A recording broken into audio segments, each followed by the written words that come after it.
Parentalité et adolescence. Parentalité et adolescence. Bonjour et bienvenue sur Parentalité et Adolescence, le podcast qui vous donne des outils et des clés dont vous avez besoin grâce à des interviews d'experts sur divers sujets autour de l'adolescence. L'adolescence n'est pas obligée d'être synonyme de chaos, alors soyez joie, il y a des solutions. Avant de commencer, n'hésitez pas à suivre le podcast sur les réseaux sociaux, Instagram et Facebook en tapant Parentalité et Adolescence car ça me permet d'échanger avec vous.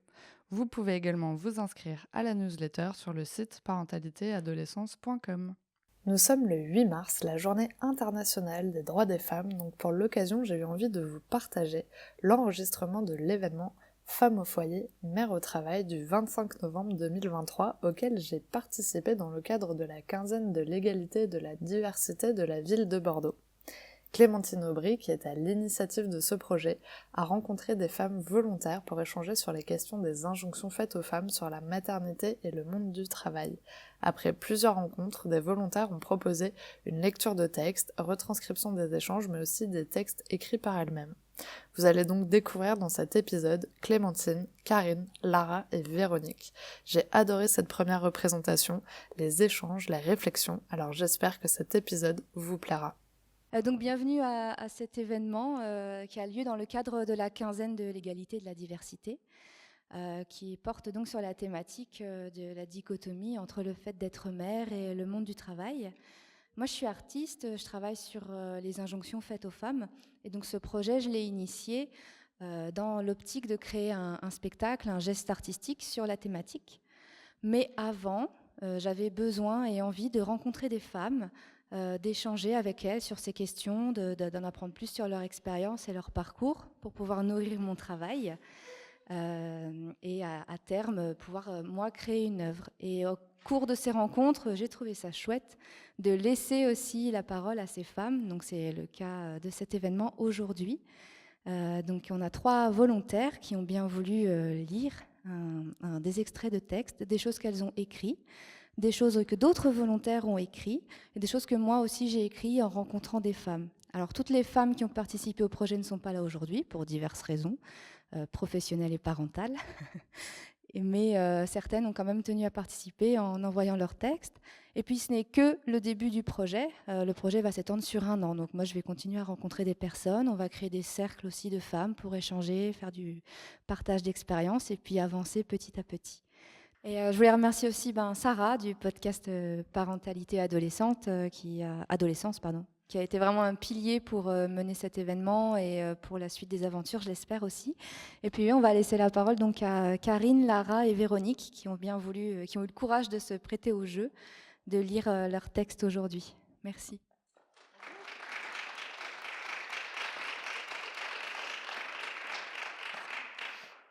Alors c'est parti. Ça y est, on y est. Sur la route pour aller chez la gynécologue. Mon cœur bat fort. On se lance, alors c'est parti. Allez, oui, c'est le début. Je suis prête. On est prêt. Je suis prête, oui. Ça veut dire quoi finalement ? C'est pas grand-chose et puis tout le monde le fait. Depuis la nuit des temps. Tout le monde a des enfants. Voilà, c'est pas si exceptionnel. Pourquoi ça me paraît exceptionnel avant même de commencer ? Il faudra juste s'organiser. Si je fais bien les calculs, ça va. J'aurai le temps de prévenir mes collègues et ça se passera bien. Je ne mettrai pas la boîte en péril. Ils vont s'en sortir. Et puis, je ne prendrai pas un congé maternité trop long. On le fera garder. À partir de quand on doit se renseigner sur la crèche ? Bon, il y en a plein des femmes qui reprennent le boulot après être maman et qui réussissent leur carrière. Je peux le faire aussi ? On va le faire. De toute façon, pas le choix. C'est moi qui dois le porter. C'est simple, je me lève suffisamment tôt pour promener le chien, allaiter ou donner biberon, je prépare un super petit déjeuner fait maison, on mange tous ensemble, je les pose à la crèche, à l'école et hop, au boulot. En pleine forme. Je me couche tôt, la veille, et puis ça se passera bien. Je trouverai bien le temps de continuer de faire du sport, il faudra bien que j'en refasse parce que prendre du poids pendant la grossesse, si je veux retrouver ma silhouette, et peut-être même m'affiner, il va falloir trouver du temps pour le sport. Mais j'en vois plein, moi, des femmes super fines qui ont 3 enfants, ou 4, ou plus. Elles doivent bien trouver le temps de garder leur ligne, elles. Si elles le font, pourquoi pas moi ? Est-ce qu'on a le droit de mettre les enfants chez la nounou pour aller faire du sport ? Est-ce que ça se fait ? Ou c'est que pour le travail ? Non, mais on peut faire garder les enfants pour aller au restaurant. J'ai le droit de les faire garder pour m'occuper de moi. J'ai le droit ? Enfin, c'est mes enfants quand même. Je ne les vois pas beaucoup avec le travail. Mon mari rentre tard, il a de dures journées lui aussi. Le laisser seul avec les enfants, c'est pas sympa. Au boulot, il faudra me remplacer au début, mais pas de souci, je vais tout préparer d'ici là. Ce sera comme si je n'étais pas partie. J'ai toujours été efficace et nécessaire. Pour une fois, j'ai le droit de m'absenter plusieurs semaines. Après tout, je ne fais rien de mal, c'est mon droit. Ils ne m'en voudront pas. La boîte va pas couler si je m'absente 3 ou 4 mois. La terre ne va pas s'arrêter juste parce que je vais avoir un enfant. Peut-être que c'est ce que je voudrais, avoir ce temps-là, pour voir les choses arriver. Rattraper des choses que j'ai pas vécues. Tout faire comme un homme, même mieux. Homme homme qui dirige, homme toujours plus fort. C'est ce que j'ai toujours fait. Et je continue. La seule chose qu'il ne pourrait pas faire, c'est fabriquer un enfant. Et moi, je le fais. Et je dois le faire comme si de rien n'était, comme si je n'avais pas de nausée, comme si je n'avais pas envie de pleurer sans arrêt, comme si je ne faisais pas 10, 15, 20 kilos de plus, comme si je ne faisais pas de rétention d'eau, comme si mon corps n'était pas en train de changer si vite, trop vite, de changer comme jamais, de changer à jamais. Comme si c'était normal, rien, facile. Évidemment que c'est facile, on est fait pour. Les femmes ont fait tellement bien semblant si longtemps que tout était facile, accepté en souriant. Je peux faire tout ce que tu fais en saignant chaque mois. Alors je peux faire tout ce que tu fais en fabriquant un être humain en même temps. Fastoche. Doigt dans le nez. Fingers in the nose. Et puis j'ai intérêt. C'est pas une maladie, on a dit. L'égalité, on a dit. Tout pareil. Même quand dedans, c'est pas pareil. Mais je vais faire comme si je n'avais pas des fois envie de hurler à l'intérieur. Pas de traitement de faveur. Non, non, pas besoin. Je gère. J'ai mis du temps à affirmer ma place dans ce monde. Working girl. Wonder Woman. Brie van der Kamp. Les biberons. Les couches. Les devoirs. La danse. Le basket. Le foot. Les cours de judo. Les réunions de parents d'élèves. Les kermesses. Faire des gâteaux. Les dossiers. Les factures. Les relances téléphoniques. Les mails. Les rendez-vous. Tout, je gère. Enfant kangourou, allaitement assumé, malgré parfois les regards, sur le dos, dans le siège auto, dans le parc, à côté du bureau, je gère. Pas de burn-out. La maison est propre, les courses sont faites, les petits pots faits maison, bio local, circuit court sont prêts, le chat est nourri, les enfants aussi, propres et nourris, bien coiffés, les enfants bien rangés dans le coffre, les jouets sont bien rangés, le salon est nickel, on dirait une photo pour Instagram. D'ailleurs, je devrais prendre une photo pour dire « Regardez, je gère ». J'y arrive toute seule. Je suis à mi-temps, mais j'ai ramené du boulot à la maison. Les enfants font leurs devoirs bien sagement dans leur chambre, à 20h au lit. Moi, sur mon ordi, je prends de l'avance, ou plutôt, j'avance sur mon retard. Le dossier du rang doit partir lundi. Je vais l'envoyer aujourd'hui, comme ça, c'est sûr, nickel. Je suis une pro, je gère. Tout va bien. Tout va Tout bien. va bien. T'es sûre? Certaine. Oui, oui, je gère. Super maman, super collègue, super patronne, super épouse, je gère. T'as l'air fatiguée quand même. Non, non, non, non. J'ai trouvé un équilibre. Je m'équilibre. La maison est presque propre. Bon, il faudra un coup de balai. Le linge traite dans l'escalier. Les courses sont faites, mais j'ai oublié le PQ. J'ai acheté les petits pots, tout fait parce que le mixeur est en panne. Le chat a des croquettes à volonté. Les enfants sont propres. Peut-être qu'ils ont lavé leurs dents, bien sagement. Les jouets, bon. Ceux du salon, ok. Mais ceux de la chambre, on verra plus tard. De toute façon, ils les éparpillent plus vite que je n'arrive à les ramasser. Le salon, bon, ça va, qu'on n'a pas d'invité. Ça fait 30 minutes que je regarde mon tableau Excel sur Netflix avec Netflix en fond. J'ai pas envie de travailler. Le rapport peut attendre lundi, non? Je gère, quand même. C'est pas parfait, mais je trouve que je gère, non? C'est pas mal quand même. Le principal est là. Tout le monde est en bonne santé. C'est le principal. Vivement que Vivement les enfants soient plus grands. Être enceinte en 2023, c'est encore subir des discriminations. C'est perdre ses boulots peu de temps après l'annonce en recevant des excuses très pertinentes qui, évidemment, n'ont rien à voir avec la grossesse. Et puis entendre courir des bruits, les bruits qui portent la vérité dans leur course, la vraie raison, la seule raison. C'est devoir d'abord te faire face, homme blanc de plus de 50 ans, toi qui sais, qui seul, qui sait et qui dirige car tu sais, mieux que quiconque, qui par ton pouvoir arrive à transformer une petite discussion. Je peux te parler, juste 5 minutes, en plus de 2 heures d'humiliation sans échappatoire possible, car tu as aussi le pouvoir sur les entrées et sorties de la pièce dans laquelle tu as finalement réussi à me faire entrer. 2 heures à entendre que mon travail est nul, digne d'une kermesse, que je devrais te répondre immédiatement quand tu m'appelles ou m'envoies un vague message, si haute que Sébastien Stoner n'irait même pas s'aventurer à la surfer. Alors je ne suis pas fiable, car pas joignable. En tout cas, pas quand tu le décides. Je n'ai pas non plus le pouvoir de décision quant à choisir qui de mes élèves jouera la pièce ou non de cette fin d'année. Celles qui sont punies parce qu'elles ont été absentes et ne jouent pas. Le brevet des collèges, c'est trop facile comme excuse. Ce diplôme, ça ne sert à rien. On l'a en un claquement de doigts et puis elles font des caprices. Faut pas se laisser marcher dessus comme ça, Laura. Tu vas bon baver quand ton gosse sera ado. Te tenir tête et les faire jouer quand même n'est pas envisageable. Tu es le président, alors peut-être que tu ne vois pas bien contre quel pied je lutte pour ne pas qu'il m'écrase, homme sachant de plus de 50 ans. Tes mots sont d'une violence lourde et tranchante. Je lutte pour ne pas qu'il m'atteigne, pour ne pas qu'il touche ma fille en train de grandir dans mon ventre. Mais c'est trop dur. Je m'assieds. Mais rien à faire. Tu m'affliges et me nuis. Je ne me soutiens plus. Mes forces m'abandonnent. Tu sais de quoi je parle? Je pense bien que ces mots te sont familiers, n'est-ce pas? Homme sachant de plus de 50 ans. Je suis le souffle coupé, le dos contre le sol, les jambes surélevées sur le strapontin sur lequel une semaine avant je riais avec mes élèves. Maintenant, il soutient pour m'aider à respirer. Et toi, tu t'assieds à côté de mes pieds, me regardes dans les yeux et continues à m'accabler. Je n'ai pas de répit. Alors je continue ma lutte depuis cette position pour ne pas me laisser marcher dessus. Tu m'apprends que les larmes qui coulent n'ont rien à voir avec la colère, avec ma volonté de défendre la dignité et les priorités de mes élèves, que tu as bousculées comme tu es en train de le faire. Rien à voir avec le cri que je pousse pour dénoncer l'injustice et défendre leurs valeurs à tes yeux. Non, mais c'est normal, Laura. Tu as les hormones en vrac. Ah, je peux rester allongée au sol alors et continuer de t'écouter, me frapper. Tout va bien. Être enceinte en 2023, c'est t'entendre, même à terre, épuisée. Jusqu'à ce que toi, homme sachant de plus de 50 ans, aies décidé que tu avais eu ton compte.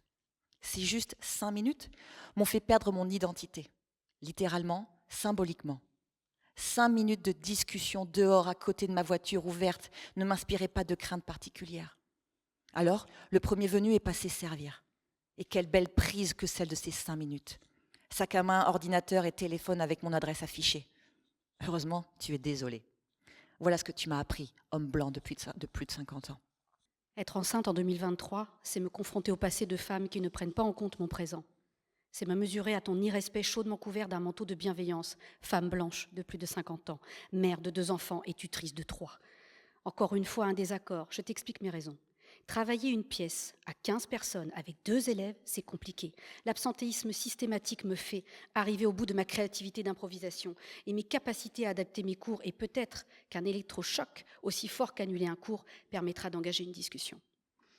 Tu n'es donc pas d'accord. Ton argument quant à toi est de m'expliquer que je ne sais pas ce que c'est que la vie de famille, la vraie, celle contrainte par les horaires, la fatigue, les obligations, les repas. C'est de me dire que je suis trop jeune pour comprendre, que je n'ai pas le droit de, que je ne suis pas autorisée à. Mais à quoi finalement? À me rendre volontairement absente? Je n'ai pas le droit de dire que mélanger le travail et la famille n'est pas recevable? Qu'en fait, bien que ce soit improbable, moi aussi je mange, j'ai des horaires à respecter et d'autres obligations que celle de travailler jusqu'à 23 heures le mardi soir pour des élèves qui ne viennent pas? Ou peut-être n'ai-je pas le droit de te le faire remarquer devant les parents gênés qui viennent déposer leurs enfants au cours du théâtre du mardi soir, qui est déjà retardé de 20 minutes parce que tu ne veux pas que j'aie le dernier mot? Ils sont gênés parce que tu parles fort pour qu'ils entendent, mais j'accepte les règles du jeu. C'est mon métier de m'adapter à mon partenaire, alors je parle aussi fort que toi. Sauf que toi, tu leur tournes le dos. Moi, je suis dos au mur et ils voient mon visage. Ils préfèrent regarder leurs pieds. Je les comprends, je les envie un peu aussi. Dans cette pièce-ci, mieux vaut être spectateur. Au moins, ce dernier a le choix de regarder ou non. Alors tu sors la menace ultime, celle qui résoudra sans doute le conflit. Je vais appeler mon mari. Il t'expliquera pourquoi tu n'as pas le droit d'annuler ton cours et comment ça l'impacte lui aussi. Ah, le mari, celui qui possède l'autorité, le défenseur de la femme et des enfants, celui qui viendra expliquer à la jeune prof de théâtre ce que c'est que ce mystère qu'elle voit encore percer, la quête initiatique du reste de son existence, la vraie vie de famille. Les comptes seront alors réglés. En me disant cela, j'étais bel et bien coincée entre le mur et toi, mais aussi coincée entre le rire et l'impuissance face à cet argument qui m'a prise totalement au dépourvu. Encore une fois, j'essaie de faire en sorte que tout ceci ne m'atteigne pas et n'atteigne pas mon enfant, celui que je porte dans mon ventre, celui que j'ai protégé en ne te disant pas qu'il ou elle était là parce que je ne voulais pas qu'il ou elle ne soit qu'un simple argument dans une bataille puérile. Mon enfant est déjà tellement plus à mes yeux. Tu ne sauras que cet enfant existe que quand il ou elle aura choisi de se montrer. Puis tu as fabriqué ces fameux bruits. Tu leur as appris à courir. Courir si vite que la semaine suivante, 14 élèves, je n'ai jamais réussi à réunir les 15 sur toute la saison. 14 personnes en retard de 10 minutes sur le rendez-vous du mardi soir se sont présentées ensemble, en même temps. Elles se sont réunies dehors pour s'attendre et faire leur entrée. Et quelle entrée! Finalement, mon travail porte ses fruits. Ils et elles ont provoqué quelque chose chez moi à cet instant. Et chacun et chacune ont tenu exactement le même discours que celui que j'avais entendu la semaine d'avant. 14 face à 1. 1-3, disons. À ce moment-là, on n'est pas encore tout à fait à 1,5. 14 personnes assourdies par tes bruits, nourries par la colère, la frustration. 14 orgueils bousculés. Et voilà que le plus fatal des conseillers humains leur souffle à l'oreille ce qu'ils doivent me dire. Si bien que je n'ai plus de poids, plus de place, plus de voix. Je me rappellerai toute ma vie vos visages en voyant mon ventre rond, de vos regards échangés quand vous avez constaté le résultat des calculs de date, que l'impact de vos choix, de vos mots a peut-être été plus fort que ce que vous imaginiez. Faire du mal ensemble à une jeune adulte qui l'a bien cherché, finalement, on peut s'en accommoder. Mais là, l'orgueil a laissé place à la fierté.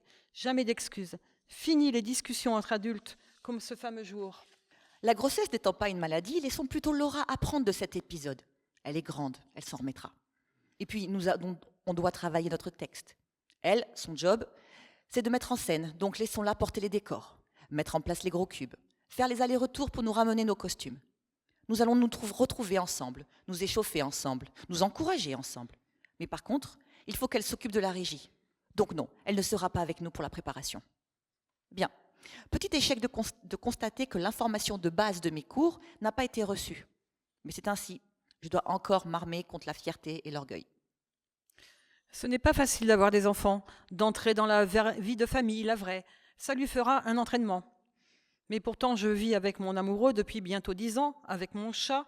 J'ai encore mes 2 parents, mes 2 frères, mes oncles, les tantes, cousins, amis, si proches qui sont tellement plus que ça.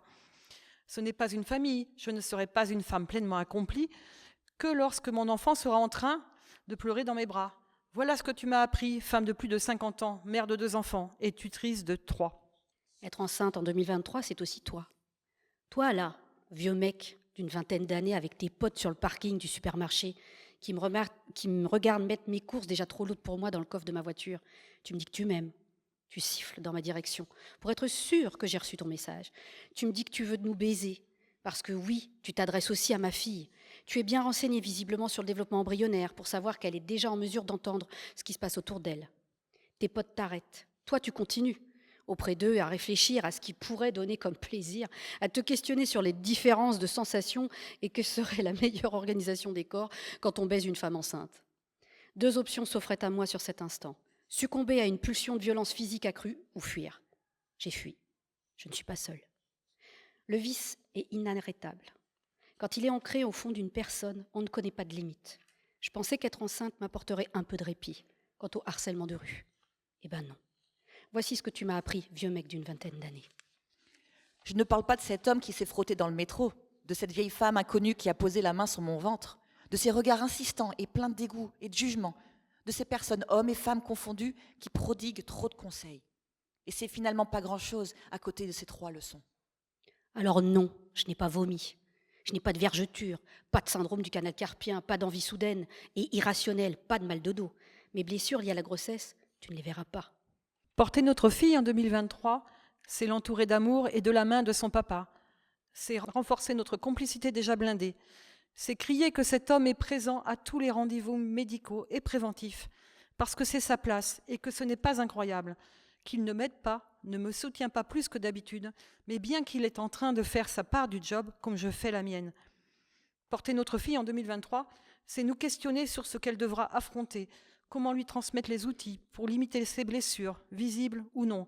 C'est se rassurer parce qu'on est fort ensemble, se promettre qu'il lui arrivera 1 million de choses. C'est nous préparer à nous élever ensemble, nous promettre qu'on sera toujours là pour nous-mêmes, l'un pour l'autre et donc pour elle. C'est aussi accepter de pleurer et lui expliquer pourquoi. Lui dire que la vie est pleine d'obstacles, de douleurs, et aussi tellement maladroitement belle, intense et surprenante. Porter notre fille en 2023 est une expérience très forte et remplie d'amour. Cet amour doux et tendre, cet amour bouclier, cet amour surprise.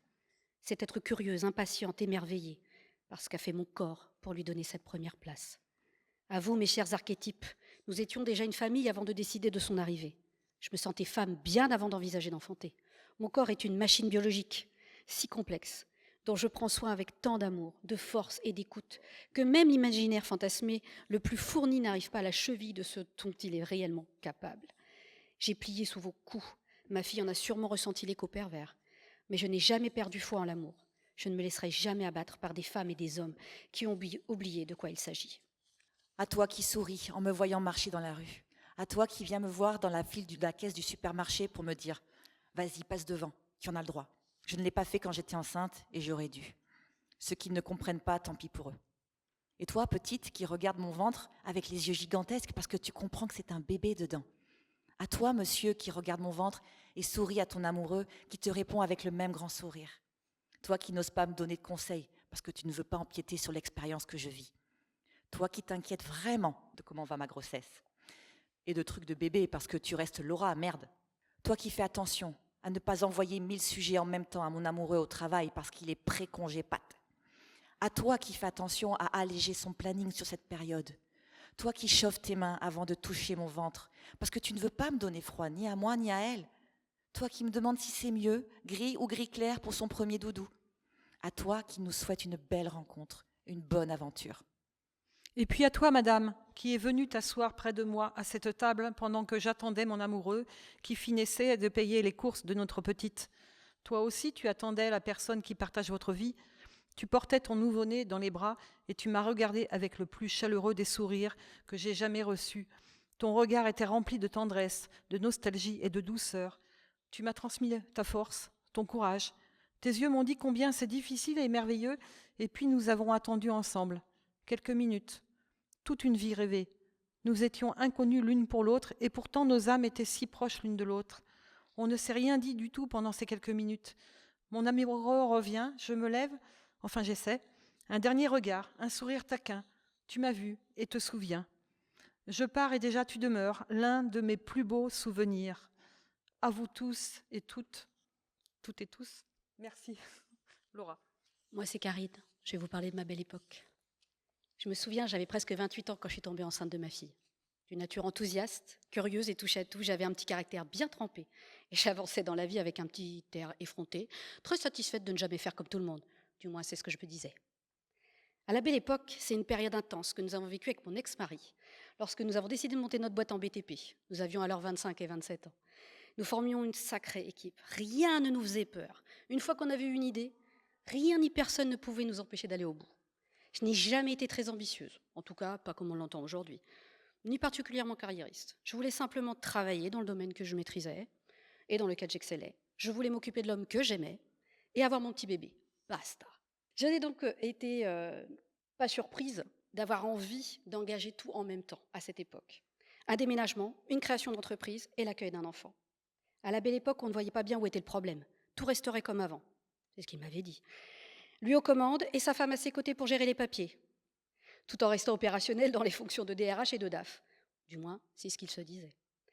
Notre petite PME était composée de 12 salariés. Ils étaient pour la plupart plus âgés que nous. Il y en avait même qui avaient l'âge de mon père. Nous avons ouvert un 1er avril 2005 et ma fille Eva est née le 9. J'aimais l'idée de bousculer les codes, de franchir en tant que femme les barrières d'un monde plutôt macho. Nos collaborateurs m'appelaient gentiment la patronne et m'ont connue avec mon ballon rond, le landau, la poussette, en passant par le parc à jeux dans mon bureau et les séances d'allaitement entre 2 réunions quand je nourrissais ma fille. Même s'ils ne le disaient pas ouvertement, je sais aujourd'hui qu'ils n'en pensaient pas moins. La gêne provoquée par certains de mes choix, très personnels et assumés totalement, n'avait pas lieu d'être dans le milieu de l'entreprise, même si c'était la mienne. De 2 choses l'une, soit ils pensaient que nous étions trop jeunes pour se coller autant de responsabilités sur le dos, soit nous étions complètement fous, surtout la patronne. De mon côté, j'avais l'impression de maîtriser ma vie avec une aisance incroyable, d'en détenir les rênes et de décider pour moi. Mais si je suis honnête, et avec le recul, j'ai suivi mon mari dans son désir de toute puissance. Donc, le tout premier choix n'était clairement pas le mien. Quant au deuxième choix, je n'en suis pas plus fière. Car j'ai dit à qui voulait bien l'entendre que ça m'arrangeait de quitter un CDI dans une grosse boîte où je stagnais. Mais la vérité, j'ai eu peur de vivre un enfer après ma maternité. Perte de responsabilité, changement de bureau, près de la photocopieuse ou de la porte de sortie. Sans parler des petites phrases assassines qu'on se prend dans la figure quand on veut quitter plus tôt pour aller chercher notre enfant dont on saluait la venue à grands coups de félicitations et de champagne avec le DG 6 mois plus tôt. Quand j'ai démissionné, je me suis convaincue que je faisais le bon choix, que j'étais dans mon bon droit. Ça collait avec mon image de working girl et de Wonder Woman que j'avais envie de renvoyer comme un joli pied de nez à tous ces ronds de cuir. Pour autant, une fois derrière mon grand bureau de dirigeante, ça ne m'a pas empêché d'être en proie au doute et de ressentir une grande solitude face à mes trop nombreuses responsabilités. Je me suis demandé si le fait d'être mère, ça voulait dire imposer son enfant aux autres, tisser du lien dans un endroit improbable où ce n'est clairement pas la place d'un enfant pour s'épanouir, préférer répondre au téléphone plutôt que de répondre à ses demandes d'attention, ne pas être trop mère-poule pour ne pas paraître trop faible, ne pas admettre ma fatigue pour qu'on ne vienne pas mettre en doute mes compétences, être une professionnelle et une femme accomplie en faisant tout de même tout pour valider mes capacités. Après 10 ans, on a revendu la boîte. Et au bout de toutes ces années, la vraie question que je me suis posée, c'était « N'avais-je pas manqué d'être une bonne mère ?» Le comble pour moi, qui me croyais tellement libre, je m'étais fait rattraper par les injonctions sociétales et parentales. J'étais très dure. J'ai manqué d'empathie, d'indulgence. J'ai même été, si je suis vraiment honnête, plus dure envers moi-même que n'importe qui sur cette planète. J'ai bien conscience que je suis une personne singulière, que je ne rentre pas dans les cases. Je ne le veux pas. Mais pour autant, je ne pense pas avoir fait du mal en faisant des choix peu conventionnels et qui m'appartiennent, n'en déplaise aux bien-pensants. Aujourd'hui, j'ai 46 ans. Et je peux honnêtement répondre à cette question stupide. Que je ne suis ni une bonne, ni une mauvaise mère. J'aime travailler en collaboration, mener ma vie pro et perso de concert, en faisant du mieux que je peux, en gardant mon esprit critique et une certaine indépendance. C'est clairement ce que j'ai transmis de mieux à mes enfants et ce dont je suis le plus fière, c'est d'avoir offert la liberté de choisir et de décider pour eux-mêmes et par eux-mêmes. C'est ma façon à moi de leur avoir donné le meilleur, même si ce meilleur n'est pas celui des autres. Ou du moins, c'est ce que je me suis dit. Merci de m'avoir écoutée. Alors il faut choisir, ton travail ou devenir maman. Tu n'arriveras jamais à remplir tous les standards. La pression que tu t'imposes, la pression de la belle-mère, la pression des collègues, la pression des inconnus. Alors, c'est pour quand ? Oh, mais ce ne serait pas un petit ventre de femme enceinte ? Félicitations. Je voudrais devenir grand-mère. C'est pas une bonne idée, tu sais. Tu n'as pas envie de devenir mère? Plus on attend et plus c'est difficile. Ah, je vois, tu es carriériste. Ah, tu vas devenir comme toutes ces mères à partir à 16h30, jamais dispo les week-ends. Tu vas arrêter de travailler pour t'occuper des enfants ? C'est dur, tu sais, de concilier les deux. Le regard qu'on porte sur ma capacité à devenir mère, à être mère, et une bonne mère, le jugement qu'on porte sur mes compétences professionnelles, le jugement qu'on porte sur la manière dont je fais mon travail, dont je choisis d'être disponible ou non. On t'a mis ça dans la tête. C'est ton enfant, ta responsabilité. C'est ton mari qui reste à la maison avec les enfants? Tu ne devrais pas le prendre dans les bras quand il pleure. Ah, tu allaites ? Ah, tu n'allaites pas? Encore enceinte ? Tu veux repeupler la planète ? T'as pensé au réchauffement climatique ? Tu travailles à la maison ? Pourquoi tu mets pas tes enfants à la crèche ? Bah tu travailles. Ton mari gagne pas assez pour que tu restes à la maison? Tu as arrêté de travailler pour t'occuper des enfants ? Tu n'avais pas d'ambition ? Comment ça, une garderie dans l'entreprise ? Pourquoi on ne pense pas qu'aux femmes ici ? Si j'avais su que vous alliez tomber enceinte, je ne vous aurais pas recruté. Ta remplaçante sera une ménopausée. Quand tes enfants seront plus grands et que tu t'investiras à 100% pour nous, tu auras un peu plus de responsabilité au travail. 30 ans et pas d'enfant? Ah non, désolé, vous ne correspondez pas au profil. Mais c'est mon droit. J'ai le droit, fondamental. Je suis une femme et je suis une mère. Je peux faire les deux. Je peux tout faire. Comme si ce n'était pas un travail de s'occuper des enfants. Qu'on ne payait pas les nounous, les enseignants et enseignantes, les auxiliaires de puériculture, les éducateurs et éducatrices, les assistants et assistantes maternelles. Ces gens n'ont pas fait d'études, pas assez de diplômes, pas validé de compétences. Alors oui, ça m'angoisse. Oui, c'est un bouleversement. Mais moi, je n'ai passé aucun diplôme. Rien ne prépare à devenir parent. On essaie de continuer notre vie d'avant. Et en même temps, rien n'est plus comme avant. Ça ne s'apprend pas, ça se vit. Ne t'oublie pas. Toi, jeune ou moins jeune maman, maman à 20 ans, maman à 40, maman quand tu veux. Maman au travail, enfant sur les genoux ou chez les grands-parents, maman à la maison, au foyer, comme on dit, pilier du foyer. Ton chemin est valide. Sois fier de ce que tu es, de tes choix, sans complexe. Prends soin de toi. Tu seras toujours une mère et une femme. On te le dira suffisamment. Pourquoi tu t'as as décidé de devenir mère? Toi Toi seul. seul. Toi le seul sais. le sais.